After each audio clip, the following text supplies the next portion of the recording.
RSS കാർമ്മികത്വത്തിൽ അയോധ്യയിൽ രാമക്ഷേത്ര പ്രതിഷ്ഠാ പരിപാടികളിലേക്ക് പോവുകയാണ്.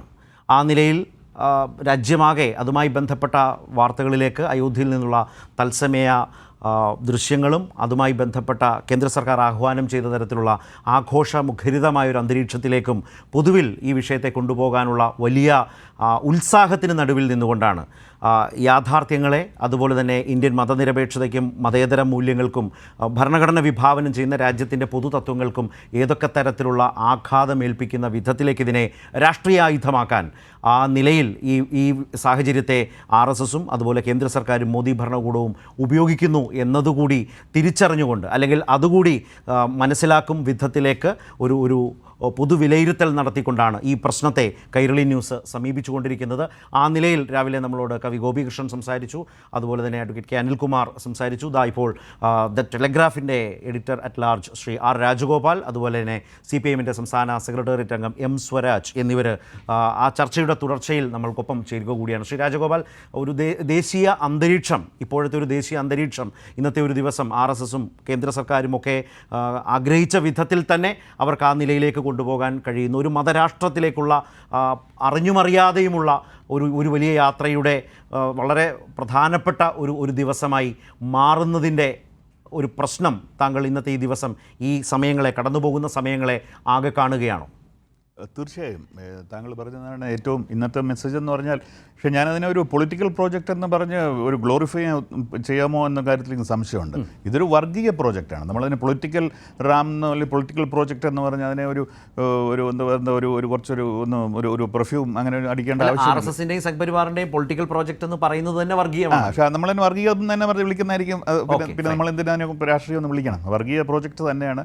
അപ്പം ഇതിനെക്കുറിച്ച് നമ്മൾ വളരെയധികം പല ദിവസങ്ങളായി ചർച്ചകൾ നടന്നു. പക്ഷേ അതിൽ ഏറ്റവും പ്രധാനപ്പെട്ട ഇന്ന് തൊട്ട് നമ്മുടെ രാഷ്ട്രത്തെ നേരിടുന്ന ഒരു പ്രധാന ചോദ്യം, ഈ പ്രധാനമന്ത്രി നമ്മുടെ ഇപ്പോൾ ഒരു പ്രധാന പുരോഹിതനായ സ്ഥിതിക്ക് കോൺസ്റ്റിറ്റ്യൂഷണലി അല്ലെങ്കിൽ നമ്മുടെ ഭരണഘടന അനുസരിച്ച് അദ്ദേഹത്തിന് ഇനിയും ഈ പ്രധാനമന്ത്രിയെ തുടരാൻ അവകാശമോ എത്തിക്കൽ മോറൽ ആൻഡ് ലീഗൽ റൈറ്റ് ഉണ്ടോ? തീർച്ചയായിട്ടും ഒരു കോടതിയിൽ പോവുകയാണെങ്കിൽ കോടതിയിൽ ഇത്രയും വളരെ ഗഹനമായ ഒരു ഡെമോക്രസിയുടെ തന്നെ ഭാവിയെ നിർണ്ണയിക്കുന്ന ഒരു ചോദ്യം ഒരു കോടതി അക്സെപ്റ്റ് ചെയ്യണമെന്നില്ല. പക്ഷേ നമ്മുടെ സമൂഹത്തിൽ നമ്മൾ ഈ കാര്യം ചർച്ച ചെയ്താലേ പറ്റുള്ളൂ. ഒരു സെക്യുലർ രാജ്യത്തിൻ്റെ ഒരു റിപ്പബ്ലിക്കിൻ്റെ ഇലക്റ്റഡ് റെപ്രസെൻറ്റേറ്റീവ് ഒരു പ്രധാന പുരോഹിതനായിട്ട് മാറുക എന്ന് പറഞ്ഞാൽ എന്നെ സംബന്ധിച്ചിടത്തോളം കോൺസ്റ്റിറ്റ്യൂഷൻ്റെ ഏറ്റവും നിന്ദ്യമായ രീതിയിൽ കോൺസ്റ്റിറ്റ്യൂഷൻ ട്രീറ്റ് ചെയ്യണം. അതിനുശേഷം അദ്ദേഹത്തിന്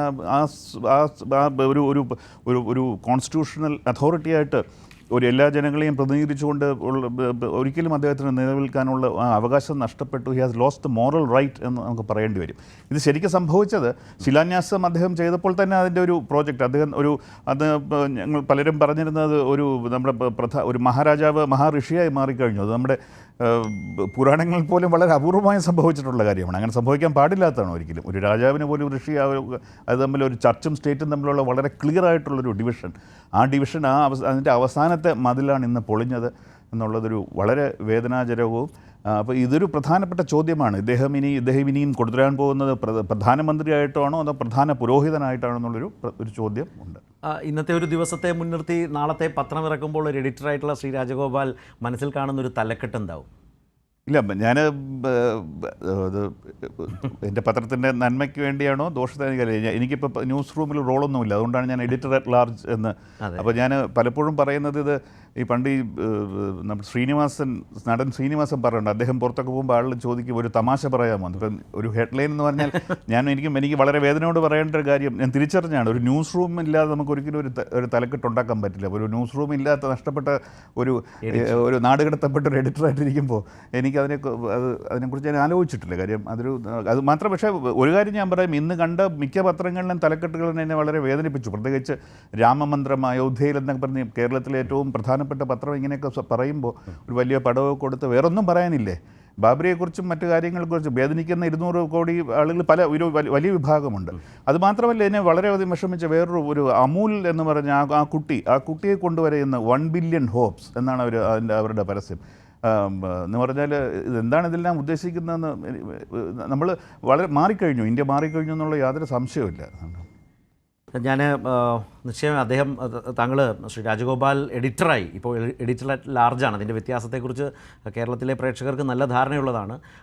അദ്ദേഹം എഡിറ്ററായിരുന്ന ടെലഗ്രാഫിൻ്റെ ഇതുപോലത്തെ പുതിയ കാലത്തെ വെല്ലുവിളികൾ, രാജ്യത്തിൻ്റെ മാറ്റം എല്ലാം ഏറ്റവും അധികം അഭിമുഖീകരിക്കും വിധം ശക്തമായ തലക്കെട്ടുകൾ പത്രത്തിലൂടെ അവതരിപ്പിച്ച മലയാളിയായ മാധ്യമപ്രവർത്തകൻ, എഡിറ്റർ എന്ന സവിശേഷത ഉള്ളതുകൊണ്ടാണ് ഞാൻ ഇന്ന് അദ്ദേഹത്തോട് അത് തന്നെ സാന്ദർഭികമായി ചോദിച്ചു. അദ്ദേഹം പറഞ്ഞ ന്യൂസ് റൂം നഷ്ടമായ ഇല്ലാത്ത ഒരു എഡിറ്റർ എന്ന അവസ്ഥ കൂടി അദ്ദേഹം പറഞ്ഞതിൽ ഒരുപാട് മാനങ്ങളുണ്ട്.